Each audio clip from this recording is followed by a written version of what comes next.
در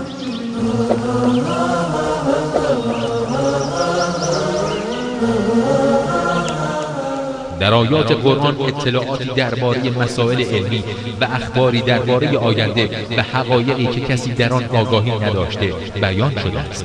شناخته شدن چنین اطلاعاتی با سطح دانش و تکنولوژی آن دوره امکان پذیر نبوده است. بدیهی است که این امر مدرک روشنی است بر اینکه قرآن کلام انسان نیست.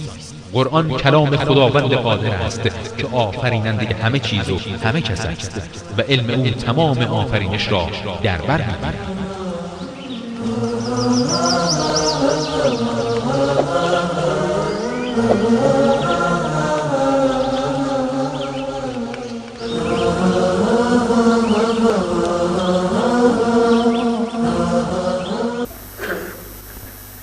بعد از دلایل توحید الله سبحانه و تعالی چند داستان رو بیان میکنه. متوجه باشیم داستانهایی که در قرآن میآیه اینها نعوذ بالله من ذالک اوسنه نیه که مر هلان خوب مزه داد خوب قصه هم بوده. اینا درس برای ما میده. اینا درس توحید داره، درس معاد داره، درس زنده شدن بعد از مرگ داره، درس ایر داره که انسان بعد از این دنیا دنیای دیگری می آید. به این واسطه اینجا الله سبحانه تعالی 3 داستان بیرکو بیان میکنه. داستان حضرت ابراهیم که با نمرود مناظره میکنه، داستان حضرت عزیر که از خدای تبارک و تعالی میگه خدایا تو این مرده ها چگونه زنده میکنی، و همچنین داستان حضرت ابراهیم علیه السلام که برای خدای تبارک و تعالی گفت ای الله ای که همه انسان ها بمیرن و به صحرای محشر چگونه زنده میشن. این هر 3 داستان به این رکوعی که میخوانیم بیان میشن. در این آیه میگه الم تر الی الذین، آیا ندیدی؟ سوال در اینجا آمده که چرا در قرآن عظیم و شن به این حالت در حالی که خداوند متعال خوب میدانه که پیامبرش آن واقعیت را ندیده، خداوند که میفهمه که پیغمبر می سانر ندیده، و چگونه میگه آیا ندیدی؟ آیا ندیدی؟ چرا در اینجی چنین حالت سوالی آمده؟ جواب اینه که خدای تبارک و تعالی قولی و سخن خداوند، قول خداوند که برای ما و شما که برای انبیاء علیهم السلام هم که میگه چون چنان سخن 100%، چنان سخن حتمی و یقینیه که ما عیناً همین لحظه ما میبینیم. چون کی قصه میکنه؟ شخصی که برای ما گفته مطمئنه، ذات اقدس الهی پروردگار عالم از فوق آسمان ها برای پیامبر خود میگه آیا ندیدی؟ یعنی متوجه باش که یعنی عیناً بدیدی. یعنی ما که با تو قصه میکنم فکر کن که تو همون سانر بدیدی، همون سانر مشاهده کردی و همون سانر همین الان نظاره میکنی. ای بر صدق قرآن و صدق کلام پروردگار را نشان میده. قبل از اینکه آیات را ترجمه کنیم خلاصه داستان، حضرت ابراهیم علیه السلام که ابو الانبیا، همه ما به حضرت ابراهیم علیه السلام آشنایی داریم که شخصیت بزرگ و الله سبحانه و تعالی او به عنوان خلیل خو، دوست خو انتخاب کرده. حضرت ابراهیم علیه السلام در زمانی که زندگی میکردن حاکم و پادشاه ظالم و کافری به نام نمرود بود که بعضی کتابا نمروز نوشته میکنه، نمروز به زال که هسته یا نمرود، فرق نمیکنه که نمروز بگیم یا نمرود بگیم بعضی. خلاصه داستان همینه که بعضی تفاسیر منویسه که در او وقت زمان نمرود همه آذوقه جمع کرده بود، هر کس که میخواست میآمد از دربار نمرود همو آذوقه غذاخور میگرفت و میرفت. حضرت ابراهیم علیه السلام همچون در همو عصر زندگی میکردن و بالاخره روزی از روزها رفتن برات همو آذوقه یا بالاخره گندم یا هر چیزی که بود عادت نمرود همی بود که هر کس که به درباری میرفت سجده میکرد. انبیاء علیهم السلام که غیر از الله سبحانه و تعالی به کسی سجده نکردن و نمیکنن. یک لمعه، یک چشم زدن انبیاء علیهم السلام به شرک و به اینها داخل نشدن. پیامبر صلی الله علیه و سلم به اندازه یک چشم زدنی به غیر الله سرخم نکردن. وقتی که حضرت ابراهیم وارد خانه نمرود شدن یا قصر یا همون جایی که داشت، همه سجده میکردن و بالاخره حضرت ابراهیم سجده نکردن. اینجا نمرود خیلی خشمگین شد. بعد صدا کرد، گفت تو چرا سجده نمی کنی؟ گفت که من غیر از ذات اقدس الهی دیگه هیچ کس را سجده نمی کنم، غیر از خدایی که فقط لیاقت و شایستگی سجده داره. اینجا نمرود گفته مگر غیر از من دیگه خدایی هم هست؟ نعوذ بالله من ذالک. چون ادعای خدایی میکرد دیگه نمرود. به همین طریق اینجا حضرت ابراهیم خدای خود معرفی میکنه، میگه خدای من ذاتیه که زنده میکنه، میمیرانه. بعد این فرد بدبخت و شقی گفته این کار که من میکنم. رفت نمرود از زندان دستور داد گفت بریم 2 نفر مجرم رو بیاریم. 2 نفر که آوردن گفت که اینا رو میبینی؟ شمشیر رو گرفت زد گردن یک رو انداخت تو طرف، یک رو کشت، گفت ایر بکشتم، یک دیگه هم کشتنیه، ایر نمیکشم، ایر آزاد میکنم. یعنی یک رو کشتم، یک رو چکار کردم، یک رو زنده کردم. حضرت ابراهیم متوجه شدن که این انسان احمقی چی نمیفهمه، این کشتن، این زنده شدن، این یعنی چی؟ زمین تا آسمان فرق میکنه. حضرت ابراهیم علیه السلام گفتن خب خدای من ذاتیه که این خورشید را از مشرق حرکت میده بالا میکنه میاره به مغرب، تو چه کار بکن؟ فأت بها من المغرب، از مغرب پس بیاری به مشرق. بیا این امتحان. اینجا دیگه به اصطلاح مات و مبهوت بماند. بعد در تاریخ و در تفاسیر اینا میگه که ایر بیرون کنیم از دربار و اینها. خیلی جالبه و ادامه همین داستان میاره. میگه که حضرت ابراهیم علیه السلام وقتی که بیرون شدن خب دیگه آذوقه و گندم چیزی هم نداشتن. بعداً با وسط راه گفتن که ما وقتی با این دست خالی برم این چه کار خواهد شد به خانه ای زن و بچه و اینها. میگه بعداً از وسط راه امی گونی که داشتن ایر خاک کردن بالاخره رک کردن، هر چی که بود ایر برداشتن و بردن به خانه. گفتن که تا لحظه ای که من زن و بچه و اینها رو متوجه می سازم، فامیلر یا اون کسی که می بردن اینا در گوشه گذاشتن رفتن به خانه. زن آمد و گفت که آوردی؟ گفت که ها آوردم. دیگه نگفتن چی آوردم چه کار کردم. حضرت ابراهیم چون از این طرف هم خسته بودن که این مناظره، این گفتگو، آبروی نمرود، این پادشاه رفت، این چی تصمیم خواهد گرفت، چه کار خواهد کرد، کنج خونه ایستاده شدن یا بالاخره نشستن شروع کردن به دعا کردن. بعد از لحظاتی همسر حضرت ابراهیم علیه السلام وقتی میره که باشه از این آردا و چیزی که آوردن نان بپزم، وقتی که سرگونیر باز میکنه که چی آردای مبارکی، چی آردای زیبایی، ایر باز میکنه میره قزار میپزه. بعد میاره به حضرت ابراهیم علیه السلام که نزدیک میشه. حضرت ابراهیم میگن که این نان را از کجا آوردی؟ خب میگه از این آردی که شما آوردی من از این آرد پخته کردم. به اینجی حضرت ابراهیم دستاخر ولایان که یا الله رستیم که تو مر دوست داری، رستیم که تو مر نشرمندی، تو بالاخره مر نی به او طرف برای من یک مشکلی ایجاد شد که پیش نمرود و اینها من نماندم، از این طرف هم زن و بچه و فامیل و اینها ای الله تو شاد کردی. به این طریق حضرت ابراهیم چکار کردن؟ خدا شکر کردن. و بعد از این جریان نمرود دیگه و پشت دشمنی حضرت ابراهیم میشه تا حضرت ابراهیم رو با آتش میندازن که باز انشالله او ادامه بحثی که با آتش میفتن و چگونه و چی طریق در سوره انبیاء علیهم السلام باز ذکر میشه. تا به این قسمت ای آیات ذکر میکنه. الم تر الی الذی حاج، آیا ندیدی به سوی کسی که مجادله کرد، مخاصمه کرد، گفتگو کرد ابراهیم را فی ربه، درباره پروردگار حضرت ابراهیم. یعنی کی؟ یعنی نمرود. ان آتاه الله الملک، این که داده بود الله او را پادشاهی. یعنی پادشاهی نمرود را کی داده بود؟ الله داده بود. این بدبختی که خودیو ادعا خدایی میکرد بیخبر بود که این پادشاهی خود از اینم الله داده. الله سبحانه تعالی برای لطف کرده. برای چی؟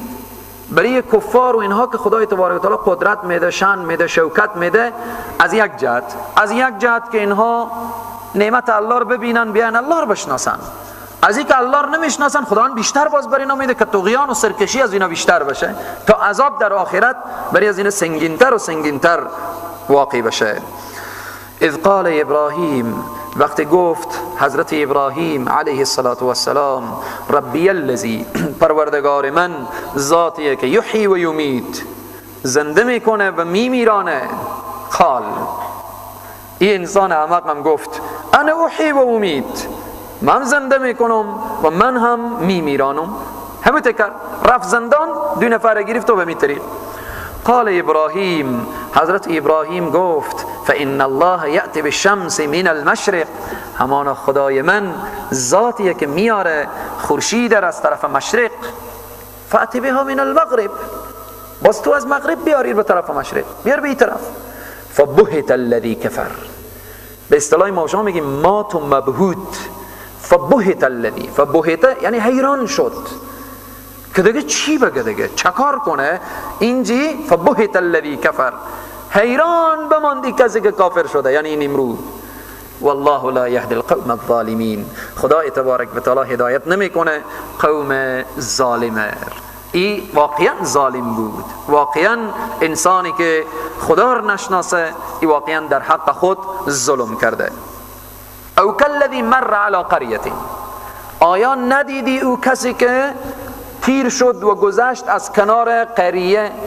این جریان خب بسیاری از مفسرین میگن حضرت عزیر علیه السلام بوده. خب بیشتر و نظر صحیح‌تر هم اینه که حضرت عزیر بودن. خب حالا اگه دیگه پیغمبری هم بوده والله اعلم، اما بیشتر تفاسیر عزیر من مثلا. حضرت عزیر یکی از انبیا علیهم السلام. قبل از حضرت عزیر علیه السلام پیامبری به نام یرمیا زندگی میکرد، مردم رو دعوت میکرد.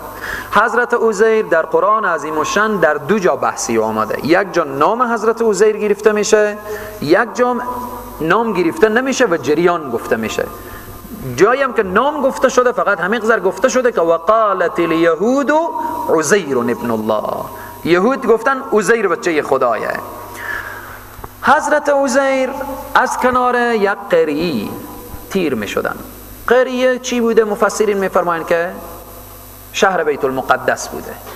پادشاه ظالم بخت النصر که بوده شهر را خراب کرده بوده و بالاخره کتاب هایی که مردم داشتن همه آتش کشیده بوده و تورات هم داخل او کتاب ها بوده. همه اینها حضرت عزیر از کنار یک قریه تیر میشه. خب مرکب خورم سواره، به اصطلاح خری هم داره، خر خورم سوار از کنار قریه که تیر میشه. این قریه رو متوجه میشه که این قریه چقدر به هم ریخته. فکر کرد که روزی از روزها داخل این قریه اشخاصی بودن زندگی میکردن، نشست و برخاست داشتن. اینها که رفتن از دنیا صدها سال میشه یا بالاخره کمتر یا بیشتر، اینها چگونه زنده میشن؟ این که پیغمبر خدا نعوذ بالله شک نداشت، برای اطمینان بیشتر به بیشتر ترخو، برای از اینکه بیشتر یقین بشه، وقتی که حضرت عزیر میآید داخل امی قریه میگه باشه که یک چند لحظه مندگی خور بگیرم. این که میآید داخل امی قریه و این سوال هم پیدا میشه، وقتی که خود تکیه میده خدای تبارک و تعالی حضرت عزیر میمیرانه. مرگ میآید به سراغ حضرت عزیر. حضرت عزیر فوت میکنن. فوت که میکنن از دنیا میرن دیگه. حالا دیگه خوابن کاسه غذا آب پیش خوب بگذاشته بودن، غذایی که بخورن، آبی که بنوشن. به یک گوشه دیگه هم مرکب خور بسته کرده بودن و به همین طریق چشمان اینا پت شد، خواب شد. بعد از یک چند لحظه چشمان خور باز کردن.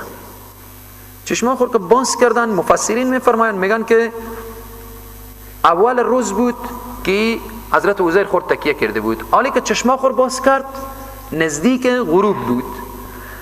پیش خود متوجه شد که من بیشتر خواب شدم، کمتر خواب شدم، چکار شد؟ اینجا خدای تبارک و تعالی گفته که ای عزیر میفهمی که چند خواب شدی؟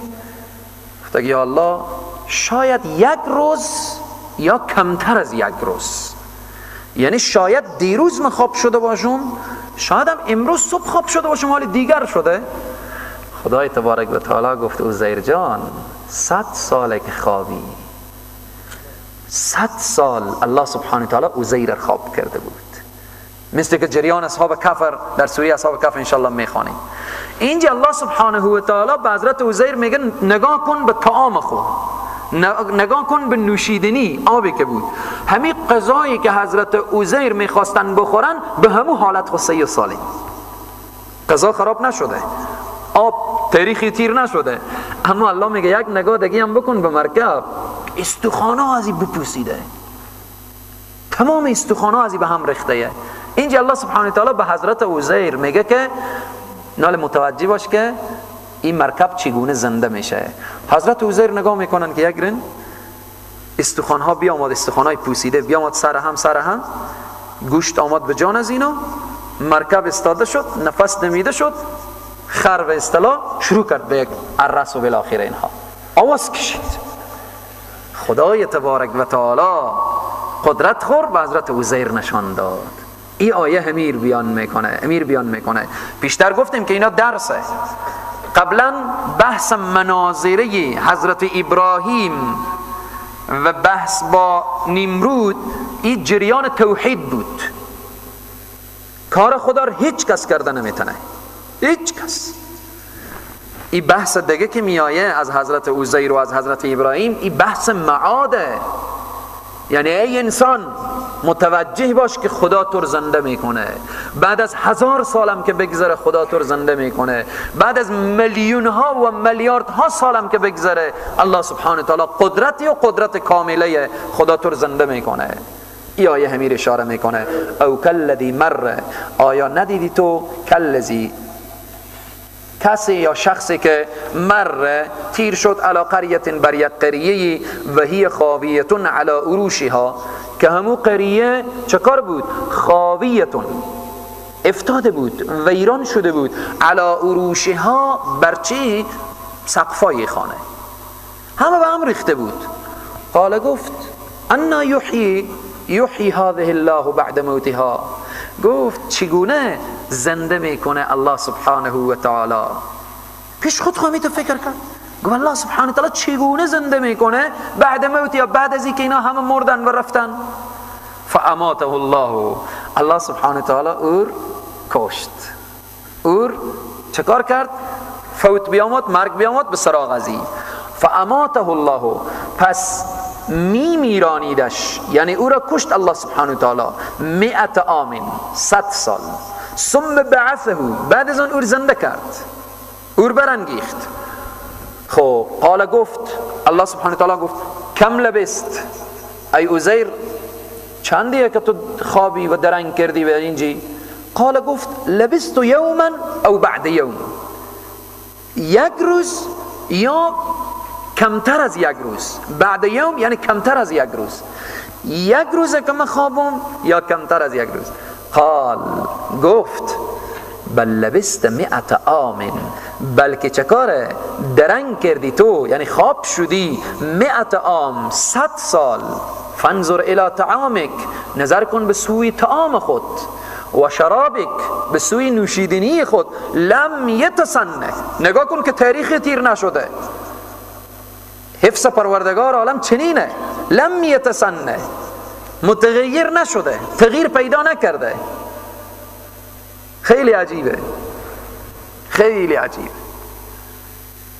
امروزه مثلا آب معدنی، خب آب معدنیه دیگه، آب معدنی تا فرقی دیگه آبها، خب درسته از لحاظ بهداشتی خیلی خوبه، خیلی منظم تره. ما ایر بگم که مخلوق که به کار دست میزنه، ببینیم آب معدنی خیلی خوب آبیه، انسان اگر نوش جان میکنه خب نوش جان از او، اما آب معدنی تاریخ میگذاره، 6 ماه 1 سال بعد تاریخ از این تیر میشه. دریاها اندر دریا، چاها اندر چاها، کار خدا تاریخی تیر نمیشه. از روزی که خدای تبارک و تعالی یا بر خلق کرده، خدا بیتر میدانه میلیاردها سال میشه، میلیونها سال میشه، چون تا حالی که بل میزنه، تاریخی هم تیر نشده. این کار خدای تبارک و تعالیه، این قدرت الله سبحانه و تعالیه. اینجا ما و شما دو شب یک غذای چکاره از لحاظ بندگی نمیتونیم یک غذا روش کنیم، ایر به یخچال بگذار، به کجا بگذار. داخل این قریه 100 سال حضرت عزیر خوابه. او حیوانی که همراه حضرت عزیر او خاک میشه، استخوانهای خاک میشه. خود حضرت عزیر بالاخره 100 سال نمیفهمه کجا هست، اما غذایی که پیش گذاشته این قدرت اللهه. او غذا به یخچال بود، او غذا به یخچال خدایی بود، چون تحت نظر ذات اقدس الهی قرار داشت. بناهن لم یتسنه، تغییر نیافته بود. وانظر الی حمارک، میگه ببین به سوی خر خود. حمار خر میگه، نگاه کن به سوی حمار خود. خب چرا این کار شد؟ این غذا چرا خراب نشد؟ این آب چرا تاریخی تیر نشد؟ حضرت عزیر چرا 100 سال خواب شد؟ این مرکب یا این خر چرا باز استخوان‌های بیاماد و بالاخره چسبید و خداوند جل جلاله این حیوان را زنده کرد؟ ولنجعلک، تا بگردانیم این معامله طور آیت للناس، نشانی از برای مردم ها. یه حسنه نبود که ما از این گوش بر از این گوش بیرون بشه. تو کسی که ذره به معاد مشکل داشته باشی که یا رب زنده میشه یا نه، کلام پروردگار به تو بیان میکنه، وحی الهی به تو بیان میکنه که اگر 100 سالم خواب بشی، 1000 سالم خواب بشی، میلیون سالم خواب بشی و خاک بشی و خاک طور همه باد ببونه، باز الله قدرت داره و طور زنده میکنه. وانظر، نظر کن الی العظام، به سوی استخوان‌هایی که به سوی می استخوان‌های پوسیده، میگه نگاه کن کیف ننشزها، چگونه اینا به جنبش در میایه، اینا به جان هم میچسبه. ثم بعد نکسوها لحما، چگونه میپوشانه روی از این استخوان‌ها گوشت. این کار کینه؟ کار اللهیه، کار ذات اقدس الهیه. فلما تبین له، وقتی که آشکارا شد، له از برای همی پیامبر که حضرت عزیر بود، وقتی این صحنه رو متوجه شد، قال گفت اعلمو، میدانم، ان الله علی کل شیء قدیر، که هر آینه خداوند بر هر چیز توانایه، بر هر چیز قدرت داره. مرده 100 ساله هم زنده میکنه، مرده 1000 ساله هم زنده میکنه، همه. اما شاید یک سوال پیش بیایه که اگر همیت ما حال یک مرده رو ببینیم زنده شه، چی رقمه؟ ما و شما هر سال میبینیم، هر سال میبینیم مرده زنده میشه، هر سال. چگونه میبینیم؟ درختای خشک، درختی که امروز میوه میده، تاکی که امروز بیترین انگوری میده، در قعر زمستان مرده، پس این به قدرت الله زنده میشه. همینه که میگه برگ درختان سبز در نظر هوشیار، نه در نظر دیوانه، در نظر هوشیار. هر کس هوشیار باشه خدا رو میشناسه. هر ورقش معرفت است یا معرفت کردگار به شناخت الله سبحانه و تعالی. فصل میوه ما و شما قرار داریم. زمین خشک ان هندونه، زمین خشک خربزه های بزرگ، زمین خشک چقدر سرسبزی و بالاخره سبزیجات و اینا همه قدرت کامله الله سبحانه و تعالی. پس اینه که ان الله علی کل شیء قدیر، خدا بر هر چیز توانایه، قادره و قدرت داره. پس مطمئن باشیم که خدای تبارک و تعالی ما زنده کرده، ما میمیرانه، ما زنده میکنه به صحرای محشر. پس این نشان میده حالت میعاد و بالاخره معاد و انهار. معاد یعنی قیامت. این قیامت رو به ما نشان داد که یعنی الله سبحانه و تعالی این قادر و قدرت داره. داستان بعدی حضرت ابراهیم علیه السلام هم همیته یک واقعی بری از اونا دست میده به خاطر اطمینان. اینا که سوالا رو میکنن به خاطر چی؟ مثالی میگیم. مثلا چند روز پیش یک برادری آمده هندونی آورد، خربزی آورد که روی از الله نوشته شده. گاهی وقت سیبی میارن که روی از الله نوشته شده. رو از این لا اله الا الله نوشته شده. خب اگر به روی سیب یا به روی درخت یا به روی جنگل به یک جای لا اله الا الله نوشته نشه، ما نعوذ بالله به خدا ایمان نداریم؟ ایمان داریم. اما وقتی به روی یک سیب، به روی یک میوه، به روی یک درخت، به روی یک برگ نام مبارک الله جل جلاله نقش میبنده، چکار میشه؟ ایمان ما قوی تر میشه. ایمان ما بالاخره قوی تر و قوی تر میشه. آیه مبارکه مثلا ما هر چی کلام پروردگار که میخوانیم ایمان داریم، ولی آیه مبارکه و اذا تلیت علیهم آیاته زادتهم ایمانا. بندگان مؤمن صفت اینا چند صفت دارن. یک صفت اینه که هرچی آیات قرآن خوانده شه، ترجمه شه، تفسیر شه، ایمان قوی تر میشه، ایمان بیشتر میشه. زادتهم ایمانا. حضرت ابراهیم هم ایمان داشتن، اما برای بیشتر و بیشترتر، یقین اینا بیشتر بشه، باور اینا بیشتر بشه، صدق اینا بیشتر بشه، به واسطه سوال کردن گفتن که خدایا این مرده ها چگونه زنده میکنی به صحرای محشر؟ و بالاخره الله سبحانه و تعالی گفت ای ابراهیم مگر یقین نداری که سوال میکنی؟ گفت یقین دارم، باور دارم، ولی مایم که یقینم و باورم بیشتر و بیشترتر بشه، بیشتر و بیشترتر بشه. الله سبحانه و تعالی به حضرت ابراهیم گفت برو 4 تا پرنده بگیر، 4 تا مرغ، اینا رو بکش، قطع کن، اینا رو بالاخره به هم مخلوط کن، بعدن اینها رو به 4 کوه یعنی 4 تپه بلند بگذار، بعد صدا کن. همین 4 پرنده ای که کشتی صدا کن، هر یک بالاخره پس زنده میشن. این صحنه رو ببین، این حالت رو ببین. حضرت ابراهیم علیه السلام هم چنین میکنن. اما این که این 4 تا پرنده چی بوده؟ در قرآن در صراحتا ذکر نشده، صراحتا ذکر نشده. بعضی مفسرین گفتن یکی طاووس بوده، یکی بالاخره کبوتری بوده، یا بالاخره یکی زاغی بوده، بالاخره هر چی که بوده در تفاسیر ذکر میشه، اما در قرآن صراحتا نیامده. در قرآن وقتی صراحتا نیامده، ما هم دیگه خیلی به جستجو و به پشت قیل و قال اینها نمیگردیم.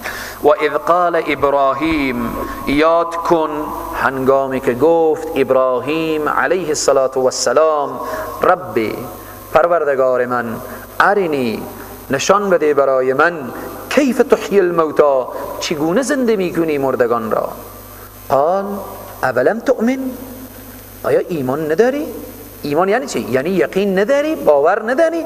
قال بلا، چرا ای الله، من یقین دارم، باور دارم، اما ای که ای درخواست در کردم به خاطر چی؟ ولکن لیطمئن قلبی، تا قلبم بیشتر مطمئن بشه، باورم بیشتر بشه، یقینم بیشتر بشه.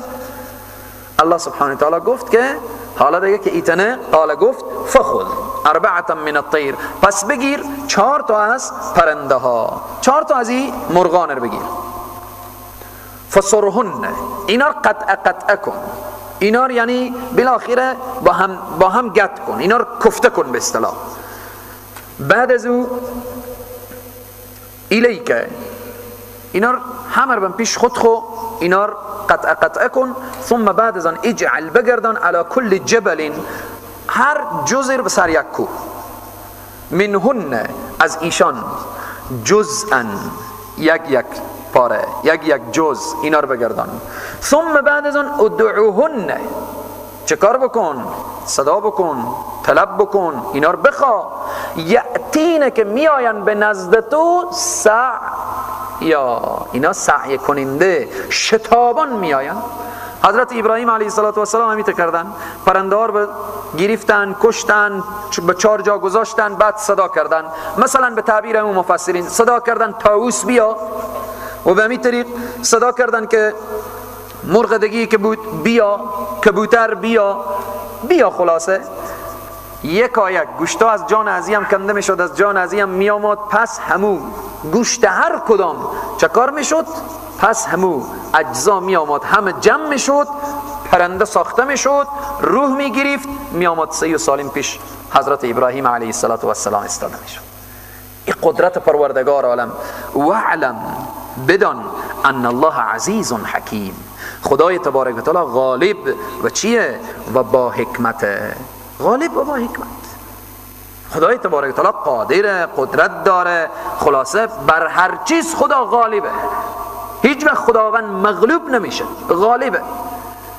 و حکیم، همه کارها با حکمته.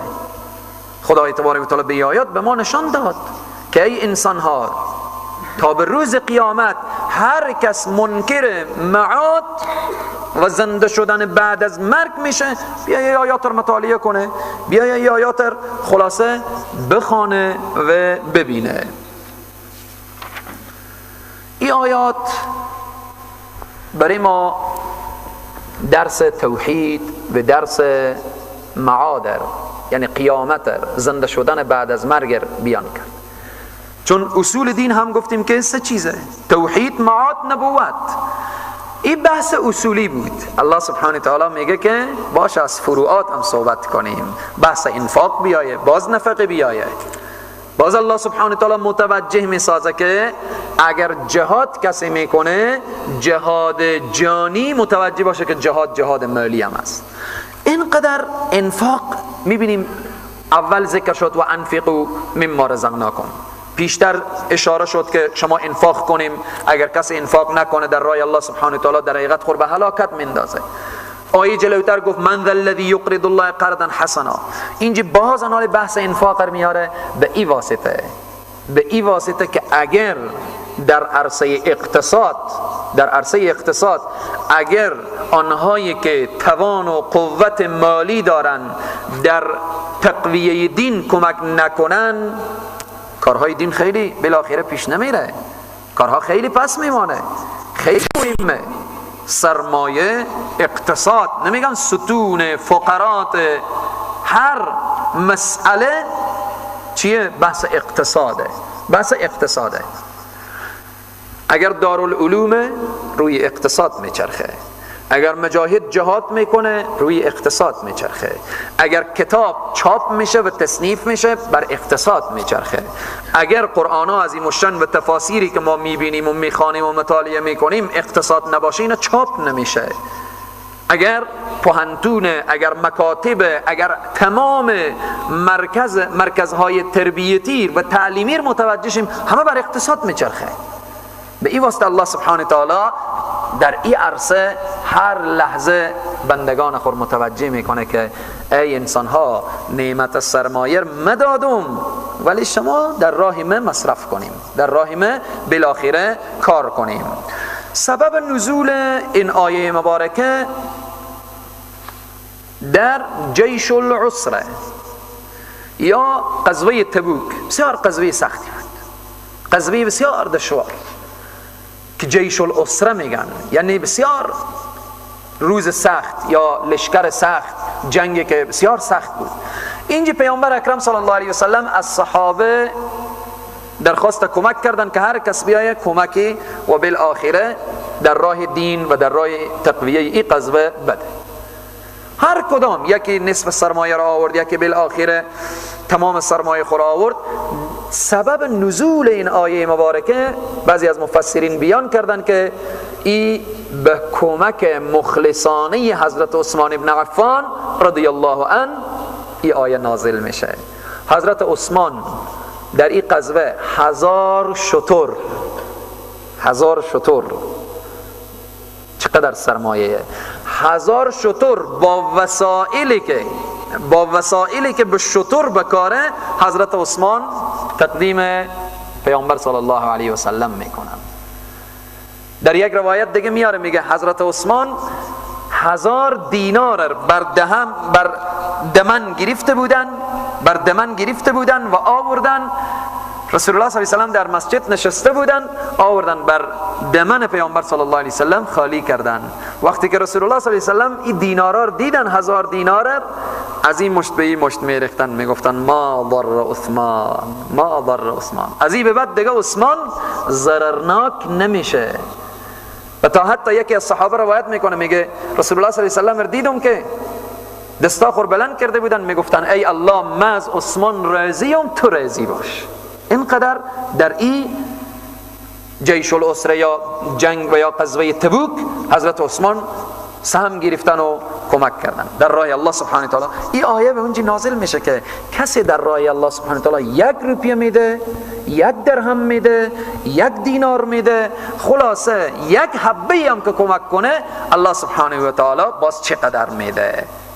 الله سبحانه و تعالی در دنیا چقدر میده، در آخرت چقدر میده. مثل الذين ينفقون اموالهم، مثال آنانی که خرج میکنن، انفاق میکنن مالهای خیش را در راه الله سبحانه و تعالی، که مثل حبت انبتت، مثال یک دانه‌ای که انبتت که برویانه 7 سنابل 7 خوشه را، 1 دونه به زمین بندازیم بعد چه کار بشه؟ 1 دونه بیرون بشه 7 خوشه، فی کل سنبلت، در هر خوشه 100 حبه، هر خوشه با 100 دانه داره. ببینیم 1 روپیه در راه الله ایت الله سبحانه و تعالی میده. والله یضاعف لمن یشاء، الله اضافه میکنه برای کسی که بخواهه. این که الله گفت که این اندازه کو داده میشه، از این بیشتر هم الله میده. خدا بیشتر میفهمه چند دیگه میده، کسی نمیفهمه. در راه الله سبحانه و تعالی اینقدر کمک کردن ثواب داره. والله واسع علیم، خدا بسیار بخشنده و علیم و دانایه. الذين ينفقون اموالهم، کسانی که انفاق میکنن و خرج میکنن مالهای خیش را فی سبیل الله در راه خدا، ثم بعد از آن لا یتبعون ما انفقوا، دیگه دنبال یا تعقیب نمیکنن، لا یتبعون، ایر دیگه هر دم یاد نمیکنن ما انفقو، او چیزی که نفقه کردن به چی؟ من ولا اذا، به خاطر منت و خاطر آزار. دیگه نمیگن نیکی کنو در دجله انداز، تو نیکی خور بکن، تو مصرف خور بکن، تو خیرات خور بده، تو زکات خور بده و بالاخره بگذار که الله سبحانه و تعالی پاداش به تو بده. چنین نکن که بالاخره انتظار داشته باشی که دیگرا از تو تشکری کنن، یا چنین نباشه که حالت منت و اینها در پشت سر داشته باشه. خب کسی که چنین خیراتی بده، چنین کمکی بکنه و بعد از او هم دیگه اور یاد نکنه و دیگه اور به خاطر آزار و اذیت، دیگه طرف مقابل آزار نده، اذیت نکنه. به یک نفری کمک میکنیم، اگر هر دم بگیم به تو کمک کردیم، خب آزاریه دیگه، اذیتیه. یک مسکینی، یک فقیری میای به دروازه دکان ما، برای از او که کمک میکنیم باز میگیم باز بیامدی، به این طریق خوبی آزار میبینه یا اذیت میشه. به این طریق الله سبحانه و تعالی میگه کسانی که انفاق میکنن مالهای خود در راه الله و اینها دیگه به پشت سر منت و آزار و اذیت ندارن، خب پاداش چیه؟ لهم، برایشان، اجرهم عند ربهم، مزد و ثوابی به نزد پروردگارشان، ولا خوف علیهم، برای از اینا ترسی نیه، ولا هم یحزنون، اندوهی نیه. زیر سایه عرش چند گروه، 7 گروهی که قرار دارن، از 7 گروه یک گروه کسیه که چنان صدقه در دست راست بده که دست چپ نفهمه.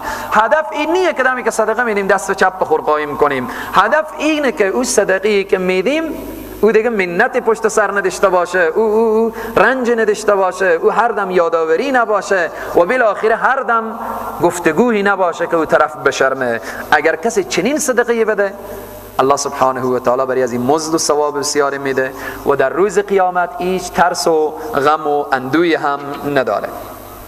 خب اگر کسی تصمیم نداره صدقه بده، تصمیم نداره که صدقه بده، پولم داره ولی صدقه نمیده، به دروازه دکان از این وقت فقیری مسکینی میایه میگه که بدی به نام الله یا بدی خیرات، نگه برو کاکا دنبال کار، یک خشکیت و اینا، چیزی که نمیدی چه کار بکن؟ قول معروفون، سخن نیک بگو، و مغفرتون، و چه کار؟ گذشت داشته باش.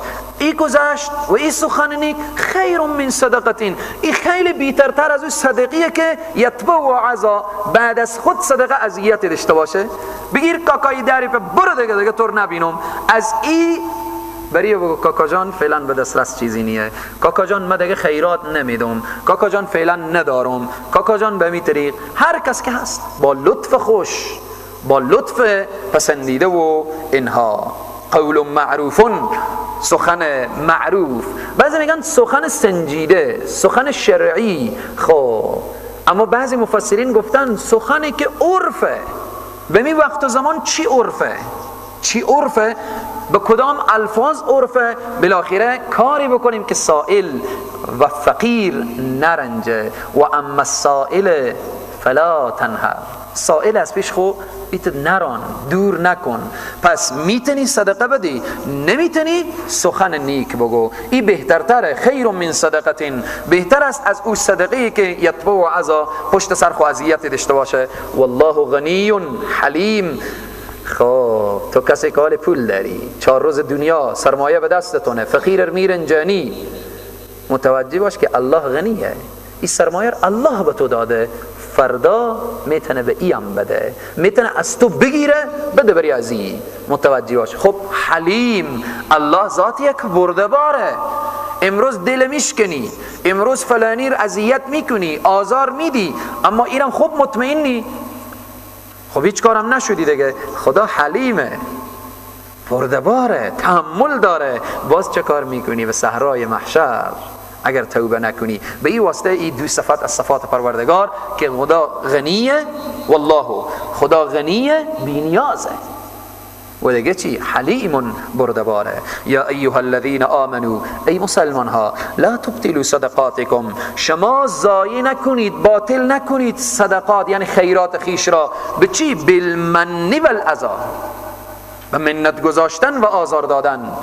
خب این کار کی میکنه؟ کالذی ینفق ماله رئاء الناس، مانند کسی که خرج میکنه مال خیش را رئاء الناس، به خاطر ریا، برای دیگرانشان میده. ولا یؤمن بالله والیوم الاخر، و ایمان هم نداره به خدا و به روز قیامت. انسان ریاکار به خدا ایمان نداره. اگر ایمان داشته باشه ریا نمیکنه، کار خدا را به خاطر خود خدا انجام میده. امروزه شما ببینیم خیرات ها و صدقات امروزی می نشینن فکر تا ای که اشخاص رو به ختم قرآن خبر کنیم که اونا مار خبر کرده بودن، اشخاص رو به عروسی دعوت کنیم که مار خبر کرده بودن، اشخاص رو دعوت کنیم که به ما ارتباط دارن. خب کارت نوشته ختم قرآن عظیم الشان، جهت رضای خداوند، خوشنودی روی پیامبر. خب به دم تالارم کسی رستاده میکنن که یک فقیر دور نخوره، یک فقیر نره. آیا این جهت رضای خدایه؟ آیا این به منت، به آزار دادن نیه؟ آزار دیگه. یک نفر رو امروز به ختم قرآن خبر کردیم، او آزار میدیم به خاطر که فردا باید ما خبر کنه. فقیر را از این طرف آزار میدیم، او را از این طرف آزار میدیم، و بالاخره بعد هم چی میگیم؟ جهت رضای خدا نه. اگه خدا رو میشناختی و قبول داشتی، ختم قرآن خور به خاطر خدا میگرفتی، دروازه رو باز بگذار که بیا شاه و گدا و فقیر و مسکین هر کس بخوره. باز اگر ملاقات دوستانه داری، نوشته کن دعوت، کارتر نوشته کن دعوت، 20 نفر، 30 نفر، 50 نفر، 100 نفر دوستا خور مخصوص دعوت بکن. به این طریق وقت ختم قرآن می نویسی، وقتی جهت رضای خدا می نویسی، خوشنودی روی پیامبر می نویسی و خیرات خورم بالاخره برای فقیر و مسکین نمیدی، این پس چیه دیگه؟ این بالمنیه والعزا، ازانیه، این ریانیه، پس چیه؟ پس چی توجیه میتونیم بکنیم؟ پس اینه که ای اهل ایمان، شما باطل نکنیم. لا تبطلوا صدقاتكم بالمن والأذى كالذي ينفق ماله، مثل کسی که انفاق میکنه و خرج میکنه مال خور رئاء الناس، به خاطر ریا. ولا یؤمن بالله والیوم الاخر، ایمان نمیاره به خدا و به روز قیامت. مثالی بیان میکنه خدای تبارک و تعالی انسانهای ریاکار، انسانهایی که به خاطر ریا صدقه میدن، به خاطر ریا دعوت، تبلیغ، خلاص ریاکار، کاری و چی رقمه. به هر حال هر کس کست، مدرسه، اگر تاجره، اگر طالبه، اگر عالمه، اگر داعیه، اگر دعوتگره، اگر به کاری و ریا بود هیچ فایده نداره. فمثله کمثل صفوان، مثل این کسی که ریا میکنه مثل کینه؟ مثل صفوان، مثل یک سنگ صافی. رو سنگ صاف، یک سنگ صافیه، کمی خاک آماده شیشته، همون قدر کاری میکنه کمی تخمر به زیر می خاک میشه پنهان کرد. سنگم خوب صافه، کسی آماده والی می سنگ صاف که خاک داره تخمر پاش داده. حالا چه کاره؟ انسان ریاکار اعمالی و مثل می خاکا و مثل می تخمه. نتیجه چی میشه؟ باران میایه، با مجردی که باران تیزی آمد سنگ صافه، چه کار میکنه؟ خاک و تخم و همر آب میبره، سنگ صاف. به این طریق هیچ چیزی به بساط انسان ریا نمیگذاره. این خیلی مهمه. پس اینجا میگه مثل کسانی که اونها ریا میکنن که مثل صفون، مثل یک سنگ صافی که علیه ترابون بر بالی از او خاکه، فاصابه وقتی برسه بری همی سنگ صاف وابل یعنی باران بسیار سخت و شدیدی، باران خوب تیز بیایه، چه کار میکنه؟ فترکه سلدا، اینجا صاف میکنه، سلدا از گرد و غبار. سلدا یعنی صاف، پاک، هیچی دیگه به این نمیگذاره. لا یقدرون علی شیء مما کسبوا، اینجا دیگه قدرت نمیابه بر او چیزی که مما کسبوا عمل کردن. یعنی خاک برو از این که نمان، تخمه که نمان از اثر باران شدید، ریا که بیایه، هیچ چیزی به بساط انسان نمیگذاره. والله لا یهدی القوم الکافرین، خدا هدایت نمیکنه قوم کافر. و مثل الذین ينفقون اموالهم، مثال آنانی که خرج میکنن مالهای خیش را، خب هدف اینا چیه؟ ابتغاء مرضات الله، جستجو میکنن، طلب میکنن رضایت الله را، و تثبیتا من انفسهم، و یقین دارن، و یقین از اینا صادر شده که از نفسای از اینا چه کاره؟ که مثل جنت بربوت اصابها، مثال از اینا مثل باغیه که در یک بلندی، اصابها وابل، یک نفر باغی داره در بلندیه، جای بلندی باغی داره. اول فایده از این باغی که در بلنده، دیگران نظاره میکنن زیبایی از این. دوم وقت بارانی بیایه این درختایی که در جای بلندیه از این باران که استفاده میکنه، آب میایه بالاخره چه کاره؟ اولین مرحله باران به اینا میرسه، چون اینا جای بلندی هستند. دیگه فایده اگر باران نیامد، چون جای بلندیه، یک شبنمی بری از این میرسه. شبنم که رسید کفایت میکنه به سرسبزی از این، به تراوت از این، به اینها. این آیه ایر میگه اگر او کسی که زیاد صدقه هم بده، کار مبارکیه، به اخلاص، به شرط ابتغاء مرضات الله باشه.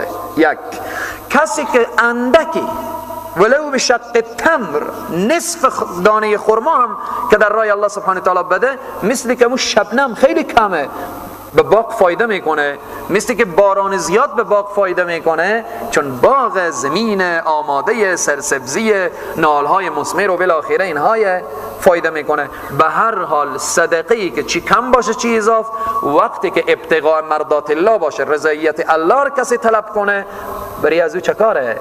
فایده منده. رسول الله فرمودن شما خور به نصف خرما از آتش جهنم چه کار کنیم؟ خور حفظ کنیم. یعنی چی؟ یعنی نصف دانه خرما اگر در راه الله به اخلاص دادیم، همون سبب نجات شما از آتش جهنم میشه، به شرط اخلاص. اگر میلیاردها دلار به ریا دادیم، مثل همون صفوان، مثل همون سنگ صافه، هیچ فایده ای نداره. اینجا الله سبحانه تعالی اشاره میکنه وابلون، باران سخت وقتی که آمد، فآتت اکلها ضعفین، پس چه کار میشه؟ پس آورد اکلها، میوه های خود را، همین باغ، ضعفین، دو برابر. باغ دیگه به ثمر می نشینه. الله سبحانه تعالی به این باغ برکت میده، باران میآید چون زمین از این آماده، گیاه از این آماده، منطقه بالا و بلندیه. خدای تبارک تعالی در این باغ اینقدر برکت میده. فإن لم یصبها وابل، اگر نرسید به این باران، فطل، پس باران ضعیف یعنی شبنم که به یامات کفایت میکنه. والله بما تعملون بصیر، خدای تبارک و تعالی به آنچه که میکنید نیک دانایه. خوب الله میفهمه که این گپ ریایه یا به اخلاصه. الله سبحانه تعالی خوب میفهمه که این خیرات، این صدقه، این سخنرانی، این دعوت، این تبلیغ، این مدرسه داری، این همه کارهایی که انسان به نام خدا انجام میده، اینها ریایه یا به خاطر اللهه. این الله میفهمه. آدم میتونه مردم فریبی بکنه، عوام فریبی بکنه، مردم بازی بده، 100 تا بازی بده، ولی خدا چیه؟ والله بما تعملون بصیر، با آنچه که میکنید الله خوب نیک بینایه، خوب میفهمه، خوب میدانه. از پیش الله کسی نمیتونه اونجی مکر کنه، حیله کنه، فریب بده، به این طریق نه، نمیشه. ایود احدکم ان تکون له جنه. الله سبحانه و تعالی باز یک مثال میزنه که آیا دوست میداره یکی از شما ان تکون، این که باشه بری از او جنتون باغ من نخیل، از درختان خرما، و اعناب، از انگور، تجری من تحت الانهار، که جاری بشه از زیر درختان از او جوهای بالاخره، له فیها، برای او در همی باغ، من کل الثمرات، از هر نوع میوه هم باشه، و اصابه الکبر، و چکار کنه رسیده باشه او در سن پیری، و له برای از او هم باشه ذریت ضعفا، فرزند ناتوانی یعنی صغیری. یعنی این مثال الله سبحانه تعالی میزنه. انسانی که ریاکار باشه، الله سبحانه تعالی باز مثال دیگه میگه کی دوست داره همیت برنامه یک باغیر یک عمر زحمت بکشه، به ثمر بنشینه، خوب زحمت کشیده، حال خودی شده پیر، بچه داره او هم ضعیف صغیر، کسی نیه که از این باغ پاسبانی کنه، چکار میشه؟ فاصابا اعصار، پس در این جگاه پس رسید به می باغ اعصار گردبادی، فیه در از او، و نارون و آتش، فاحترقت بسوخت باغ. همیت لاریر کی دوست داره؟ هیچ کس نمایه. اگر هر کس بفهمه که یک عمر باغ زحمت میکشه، باغ به ثمر مینشینه، به آخر عمر که مایه از دنیا بره این باغ در میگیره و به هم میریزه، همال میگه من نمیکنم این کاره. عبادات ریایی انمیت برنامه‌ای، خوب نماز، خوب روزه، خوب حج، اجیسه 11 حج کرده، اجیسه 5 وقت نماز میخونه، اجیسه بالاخره تسبیح 500 دونگی مثلا داره، فلان صاحب تهجد قضا نمیشه. اگر اینا همه ریا بود، باغ پر ثمر تیار کرده ولی فاحترقت، آخر آتش میخوره. به اینه که میبینیم انبیاء علیهم السلام، حضرت ابراهیم میگه خدایا ان صلاتی و نسکی و محیای و مماتی لله رب العالمین، خدایا همانا نمازمه، همانا تمام برنامه عبادتمه، ان صلاتی و نسکی و محیای زندگیمه و مماتی مرگمه، همه بالاخره لله رب العالمین. حضرت ابراهیم که میگه انی وجهت وجهی للذی فطر السماوات والارض، اینا همه. پس بناهن عبادت زمان ارزش داره، صدقه زمان ارزش داره، خیرات زمان ارزش داره که به اخلاص باشه. ریا بر علاوه‌ای که ثواب نداره، ثوابارم میبره، بر علاوه‌ای که ثوابار میبره، به جای و گناه و عذابرم به جا میگذاره. الله سبحانه تعالی میگه کذالک یبین الله، پس همچنان یبینو ظاهر میگردانیم، آشکارا میگردانیم، یا آشکارا میگرداند، یبینو واضح میسازد، آشکارا میکند الله لکم برای شما آیات را. الله یک چقدر واضح بیان میکنه. الله سبحانه تعالی بحث احکام، از بحث طلاق و نکاح و خلع و بالاخره مهریه و قسم و اینها رو یک کرد الله سبحانه و تعالی، تا آمد بحث جهاد و تا معرفت الله سبحانه و تعالی و جریان توحید و معاد و اینا رو یک کذالک همچنین یبین و بیان میکنه الله لکم برای شما آیات را، تا شما چه کار کنیم؟ لعلکم تتفکرون، تا شما خوب فکر کنیم. این قرآن برای اهل تفکره، برای انسانهایی که عقل دارن، برای انسانهایی که اهل فکرن. یک لحظه فکر کنیم که والله این نماز یک تهجد که ما بخوانم که ریا باشه، عجب. روزه ریا باشه، نماز ریا باشه، درس ریا باشه، ریام که شرک خفیه، چقدر عواقب خطرناکی. جا در جا انسان باید که چکار کنه؟ توبه کنه. شب 15 شعبان از حضرت امام حسن بصری رحمت الله علیه نقلیه، میگن امام حسن بصری رحمت الله علیه در نیمه شعبان که نزدیک میشد، همون روز چهره چنان پریده بود که مثل که یک شخص از قبر بیرون شده باشه. امیت حالت داشتن. کسی از اینا پرسان کرد، گفت ای شیخ بزرگوار، شما چرا اینقدر پریشانیم؟ شما که عمر شما به عبادت سپری شده، شما از جمله تابعین، شما کسی که در خلاصت خیر القرون قرار داریم که بهترین قرن رسول الله و صحابه و تابعینه. شما چرا ای شیخ بزرگوار، ای عالم بزرگوار، ای محدث بزرگوار، ای عارف بزرگوار، شما چرا اینقدر پریشانین؟ پریشانی شما از چیه؟ شما که طاعت خلی کردین. گفتم من از طاعت و عبادات خود پریشانم. مبادا نمازهایی که حسن بصری خوانده، روزهایی که حسن بصری گرفته، مبادا که امشب به پیشگاه الله عرضه بشه و به ارزنی نیرزه و به ارزنی. و اینه که خیلی مهمه. لعلکم تتفکرون. خب فکر کنیم. عملی که ریا بوده توبه کنیم، از درسی که به ریا خواندیم توبه کنیم، از وعظ و نصیحتی که به ریا بوده توبه کنیم، از عبادتی که به ریا بوده توبه کنیم. به اینه که اعمال باید خالصانه و مخلصانه بشه. اعمال باید خالصانه و مخلصانه بشه. عملی که در از او اخلاص نبود او عمل دیگه. اینه که میگه سبحه بر کف، توبه بر لب، دل پر از شوقی گناه. انسان ریاکار امینه. سبحه بر کف، تسبیح سبحان الله سبحان الله سبحان الله. نفرا و مردم که دیدیم 4 تا بندازیم به این طریق سبحان الله سبحان الله سبحان الله. به لب خوام هم مجردی که کسمه سر دیدیم، استاد دیدیم، مدیر مدرسه دیدیم، بالاخره کسی دیدیم به کنار خو چکار کنیم؟ اگر یک زنی تیر شد استغفر الله استغفر الله، از زیر چشم نگاه کنیم استغفر الله استغفر الله. به این طریق این سبحه بر کف، توبه بر لب، دل پر از شوق گناه. انسان ریاکار دل پر از شوق گناه. معصیت را خنده می آید به استغفار ما.